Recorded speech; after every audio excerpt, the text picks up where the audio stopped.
Well, first steel, then aluminium. Now Donald Trump says there will be new tariffs on semiconductors, on pharmaceuticals and on cars. Think European luxury vehicles or electric vehicles from China. Think the weight loss drug Ozempic from Denmark or computer chips for artificial intelligence from Taiwan. Here's the US President earlier today. Decided specifically what the auto tariff rate should be. Yeah, I probably will tell you that on April 2nd. But it'll be in the neighborhood of 25%. So let's specifically look at cars and just see how this might affect car prices around the world, including here with News Corp's Head of Motoring, David McCowen. David, always good to chat to you about this. Okay, one theory is that those manufacturers of cars in Asia, China, Europe, can't sell them to America. They just flood the rest of the world with cars, including here in Australia. So does this mean cheap cars for Australians? It may well do. It's not going to mean expensive cars from America. We don't really export cars here, so that sort of tax shouldn't affect us too badly. Yeah, we don't see the big caddies and all the rest of it. We might see a few Jeeps or something, but generally they're not made in America, so we're not affected by those tariffs. No. We shouldn't be affected too much by these tariffs. And you're absolutely right in saying that companies like BYD that might have had an ambition of going into America and they've shored up their battery supply and they've got plans to keep their factories running at a certain level. Companies like Volkswagen that are under pressure to keep all their plants running in Europe might then push product to Australia instead of the US. Okay, so then just think about what Donald Trump has done. By putting tariffs on imported cars, it's effectively blocking out a lot of cars made in Japan, a lot of cars made in Europe, and basically puts the emphasis on cars made in America. The biggest car maker in America is Tesla. What happens to Tesla cars? Because it manufactures cars in China.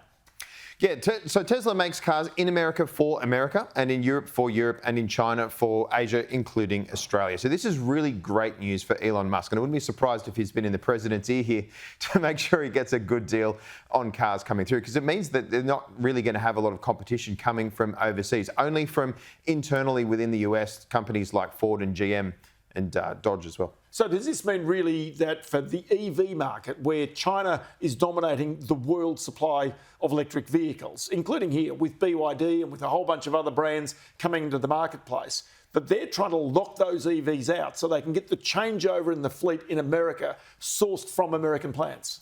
Yeah, I think they really are trying to, as you say, lock out other countries and make America first and basically try and really prioritise their plants. But it's really interesting too, because under the previous free trade agreement in the States, Canada and Mexico were effectively part of the US. And so companies like Ford and GM under NAFTA were putting factories in place there that Trump is now trying to lock out as well. So it's a huge headache for everybody, basically. Okay, because you and I last time we spoke talked about falling electric vehicle sales here in Australia, including for Tesla. And yet there's so many more brands, Chinese brands, that are turning up here pretty much every week, aren't there? There sure are. I mean, I was at the launch of one of them today. It's a company called Geely, which is a really big one. Geely, yeah. So Geely. They're the parent company for Volvo, Polestar, Tesla. No, not Tesla, sorry. Volvo, Polestar, Lotus, and a few other brands. They're a huge player and they have massive ambitions in Australia. They're starting off with one roughly Tesla Model Y-shaped EV, but there's plenty more to come from them. So BYD,